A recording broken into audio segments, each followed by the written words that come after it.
존경하시는 법사님, 저는 남편과 결혼한 지 38년째 일남 일녀를 두고 최선을 다해서 키우고 살아왔습니다. 남편은 기사 한 명과 자영업을 했는데 시간이 자유롭고 친구를 좋아하고 밤새워 놀기를 좋아하더니 고스톱 게임에 빠져들었습니다.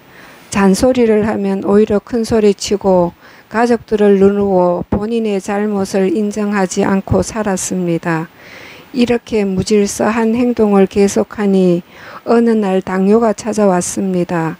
그러나 남편은 당뇨는 병이 아니다. 큰소리를 치면서 병을 무시하고 생활 태도는 바뀌지 않으니 당뇨 합병증 신장투석까지 왔습니다. 게다가 병원에 가지 않는 날은 똑같은 행동이 반복되었습니다. 그러니 발가락 여기저기가 문제가 생기고 수술하고 입원하고 반복을 거듭했습니다. 퇴원하면 또 얼마 안 가 병원에 갔습니다. 사람의 힘으로는 막을 수가 없어 가족들은 그냥 포기하고 지켜보고 있었습니다. 아내란 이름으로 간병한 지가 벌써 10년이 되었습니다. 심하면 응급실로 달려가고 손, 발가락, 발목 장애 2급이 되었습니다. 그러나 저에게는 고통과 상처를 주면서도 미안하거나 고마워하는 것이 없습니다. 이렇게 힘들 때 법사님 법문을 유튜브로 만나게 되었습니다. 존경하는 법사님의 강의를 듣고 큰 감동을 받았습니다. 그날부터 금강경 독성 7독을 100일 해양하고 지금도 5독을 하고 원당 법당을 한번 다녀왔습니다. 떠오르는 번뇌망상을 부처님께 바치고 마음이 많이 편해지고 있는데 남편이 또 말합니다. 집세 받아서 생활하고 있는 집을 팔아서 써야 한다고 합니다. 그래서 저는 그것만은 절대로 안 된다고 팔게 되면 당신이랑 끝장이라고 했는데 남편의 행동이 너무나 믿고 섭섭하여 이럴 수가 있나 한탄하게 되었습니다. 이제는 모든 것을 포기하고 싶습니다. 존경하시는 법사님, 이 난제를 어떻게 슬기롭게 넘겨야 할지 고민입니다. 감사합니다. 네, 아주 힘드시겠습니다. 혹시 슬아의 자녀는 어떻게 되십니까? 일남 일녀인데 자녀들은 어떻게 잘 자라고 있는지요? 예, 아들은 결혼해서 아들 하나가 있고요. 딸은 늦게 나가지고 지금 대학생입니다. 네. 근데 지금 보시니까 남편 되시는 분이 너무 생활이 팡탕하실 뿐만 아니라 또 몸까지 이렇게 성취를 못해서 네. 아마 제가 생각해 보기엔 일생 동안 잘해 주시는 거는 하나도 없고 속만 쓰기시는 것 같습니다. 근데 보살님은 몸은 건강이 어떠신가요? 저는 뭐 괜찮아요. 괜찮으세요? 네. 네, 저 유튜브로 금강경 법문을 다 들었다라고 말씀을 이제 하셔서 대개 금강경 가르침의 골자가 무엇인가는 아마 짐작하고 계실 겁니다. 네. 근데 이 가르침의 의험어는 모든 난제의 해답은 다 구할 수 있다라는 것이 우리 가르침의 골자입니다. 또 나에게 닥치는 난제치고 해결하지 못할 것은 하나도 없다라는 그런 말씀도 네. 제가 종종 드렸었습니다. 네. 왜냐하면 난제라고 하는 것, 비록 남편의 일이지만은 내 일이 아닌 남편의 일이지만은 그거는 내가 불러왔기 때문에 해결할 수가 있다라는 겁니다. 내가 불러온 것이 아니고 어쩔 수 없이 운명적으로 나한테 왔다면 내가 해결할 수가 없겠죠. 근데 발근이가 보시면은 그것은 내가 불러왔기 때문에 또 내 마음 속에 아상, 즉 탐진치가 불러왔기 때문에 내 마음 속에 아상을 소멸하고 탐진치만 제거하면은 그 고난은 물러간다라고 하는 것이 금강경 가르침의 골자입니다. 이 말이 이해가 되세요? 그래서 지금 뭐 참 그 업보가 이게 근데 이제 그 원인이 지금 내 마음속이라고 하지만은 이제 내 마음에도 여러 층이 있는 것 같아요. 내 마음에도 우리가 느낄 수 있는 내 마음이 있습니다. 요것을 현재 의식이라고 그럽니다. 이제 현재 의식 그리고 내가 보이지 않는 게 있어요. 내 마음이지만 보이지 않는 내 마음이 있습니다. 이제 그것을 잠재의식이라고 그러는데 잠재의식 중에서도 더 깊이 박혀 있는 마음이 있습니다. 그것 잘 안 보입니다. 깊이 박혀 있는 내 마음은 전생부터 가져왔어요. 아마 근데 금생의 인연으로 남편을 만나신 건 아니고 전생에 어떻게 보면 굉장히 괴롭히고 시달리게 했었어요. 보살님께서 아마 남편이라는 분한테 시달리게 했었고 그것을 미안하게 남을 괴롭히기만 하면 아 내가 복수를 했으니까 신난다 이런 기분도 들지만 또 미안한 마음도 들거든요. 그러니까 아마 전생이라는 게 분명히 있는 거고 우리 전생 있다 뭐 우선 전생을 떠나서 누굴 갖다 괴롭혔다고 칩시다. 금생이라도 누굴 상당히 괴롭혔다고 그러면 이제 괴롭힐 때는 내가 뭘 당한 게 있으니까 괴롭히겠죠. 괴롭힐 때는 좀 통쾌하기도 해요. 근데 통쾌함과 동시에 미안함도 남습니다. 금생의 이야기입니다. 근데 미안함을 가지고 있는 한은 요게 내생 잠재의식 속에 이제 미안함을 우리 기억 속에 간직하고 있는데 이제 한생 죽게 되면은 전생에 나쁜 짓 했던 걸 모릅니다. 그리고 미안한 것은 깊은 잠재의식 속에 남아 있어요. 이 미안한 것들이 금생에 이제 내생이면 내생에 고통을 불러오는 겁니다. 말하자면 전생에 남편한테 못된 짓을 했고 그 못된 짓을 했을 땐 통쾌했지만 왜냐하면 보복을 했으니까. 근데 미안한 생각도 가지고 있었어요. 미안한 생각, 내가 통쾌하게 해서 시원하긴 하지만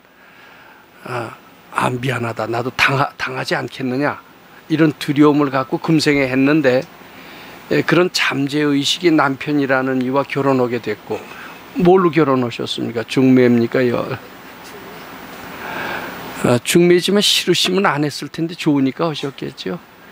중매기도 깊이 안 사게 가서 모르죠. 아니 그래도 뭐 결혼이야 본인이 오는 거니까 정 싫어서 난 못 온다 그러면 됐겠어요? 어쩐지 뭐 끌리는 게 있든지 뭐 뭐가 있어서 했겠죠. 근데 이제 끌리는 게 있어서 했다고 그건 부인할 수 없는 사실입니다. 근데 발견이가 보면 끌리는 게 있어서 한 게 아니라 빚을 갚을 게 있어서 했고 미안한 것을 보상하려고 했고 보복을 당하려고 했다. 이렇게 이게 더 정확합니다. 그래서 지금 금생에 이렇게 여러 가지 속색이는 것은 내가 미안해서 그 처리를 해야 되겠다라는 그 미안한 마음이 끌고 온 결과다. 이렇게 해야 됩니다. 그럼 이것을 해결하는 방법은 무엇인가? 마음속에 미안한 것, 또 내가 죄 지었다는 생각,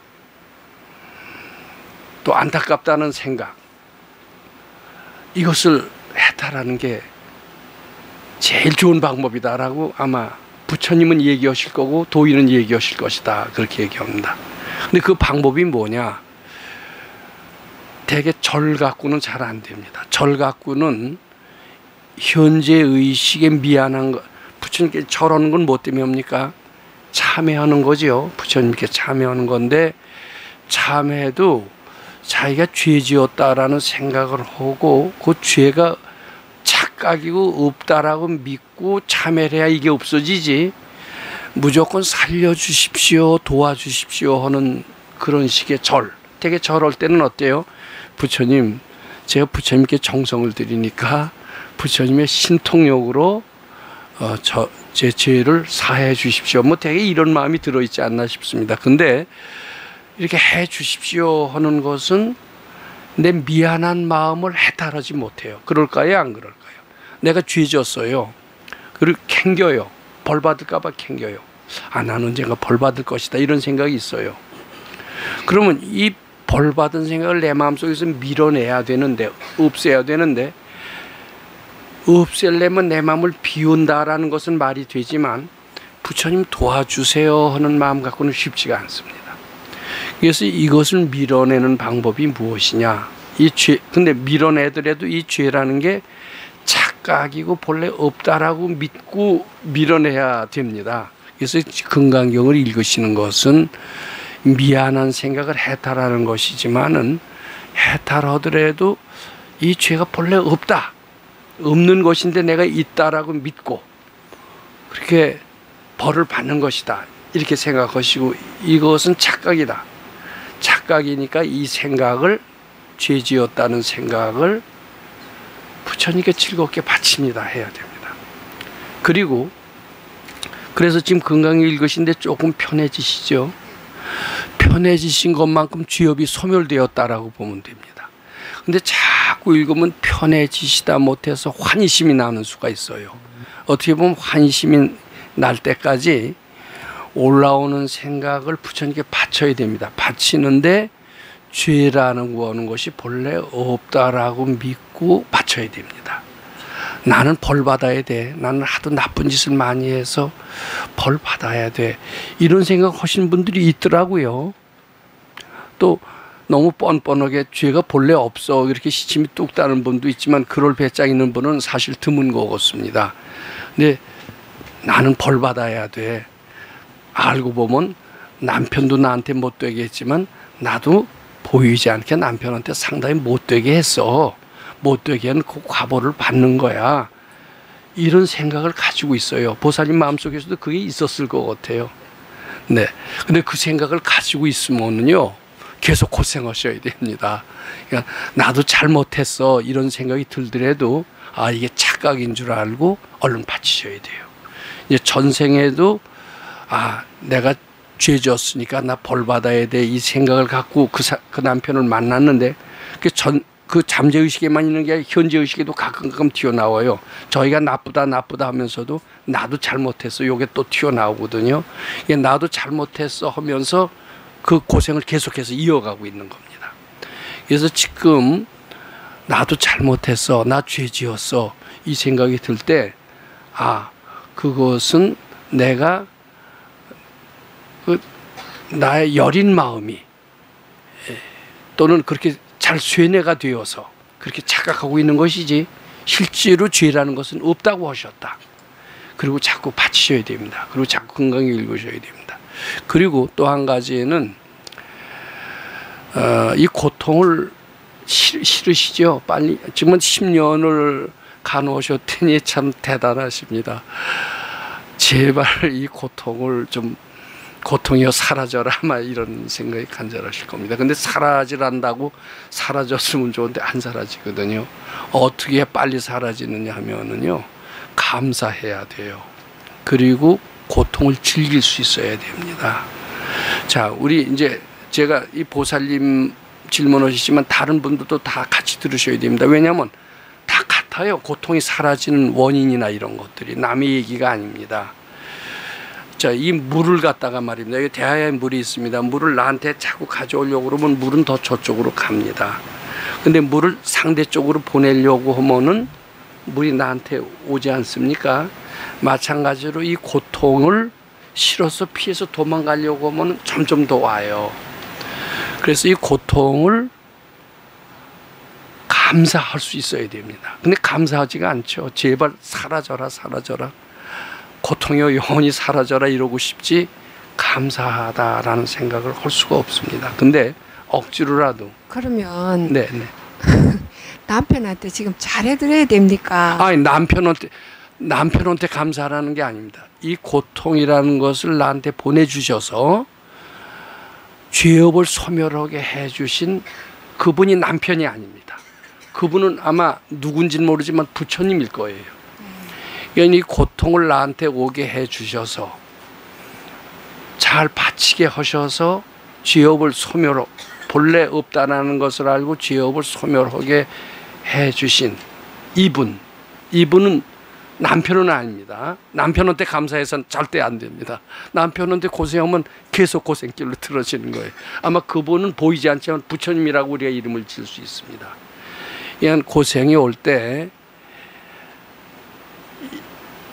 괴로워하시지 말고 이것 때문에 내가 죄를 사함을 받을 수가 있고, 그리고 한 단계 영적으로 업그레이드가 될 수가 있고, 그리고 나아가서는 축복을 받을 수 있는 근원이 되니 얼마나 감사하냐, 이렇게 생각을 하시고 기쁜 마음으로 건강경 읽으시고 바치시는 연습을 하셔야 빨리 고통이 사라지지.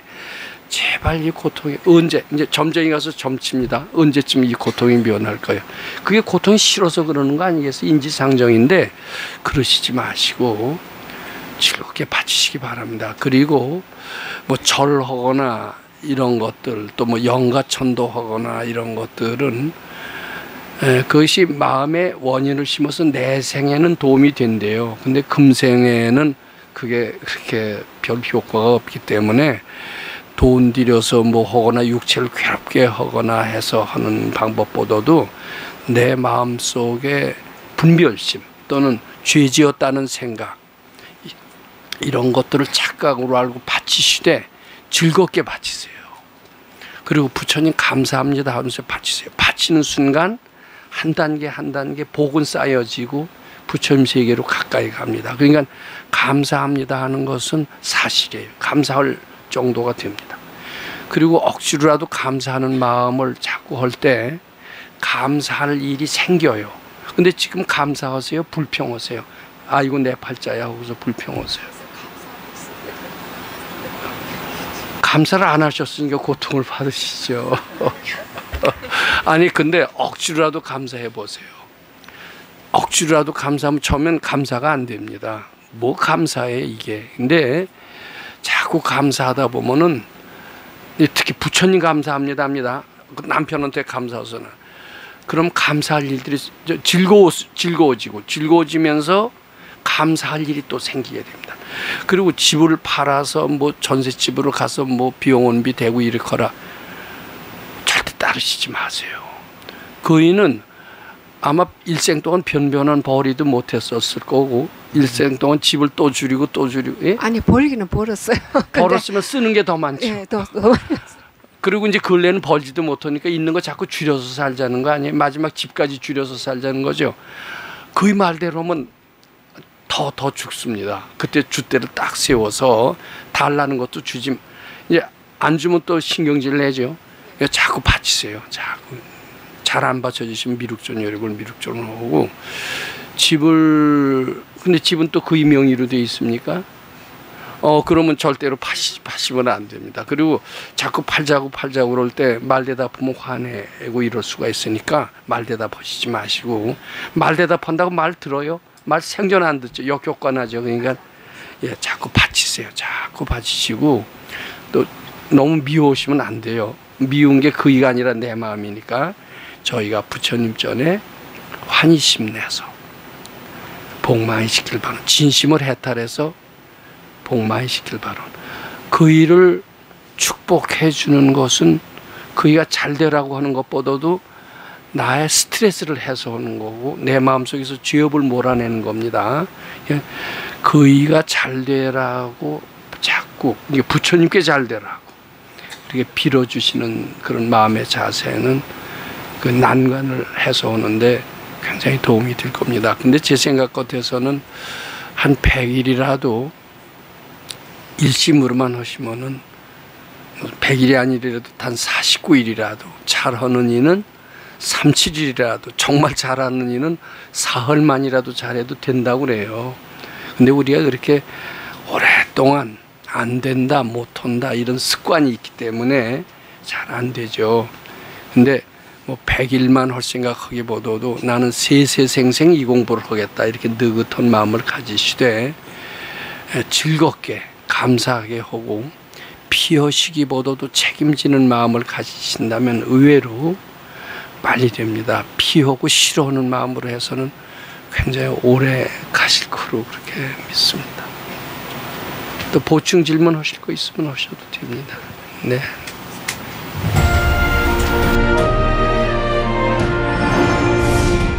김강경 가르침을 통해 올바른 인재 양성 교육과 각종 사회 문제에 대한 해법을 현대인들에게 제시하고 있는 바른법연구원 김원수 법사가 김강경 독송 및 수행을 통해 얻은 일체 유심조, 공, 불이, 구족의 진리로 역경과 난제를 실제 해결하는 체험을 통한 설법집 우리는 늘 바라는 대로 이루고 있다를 출간했습니다.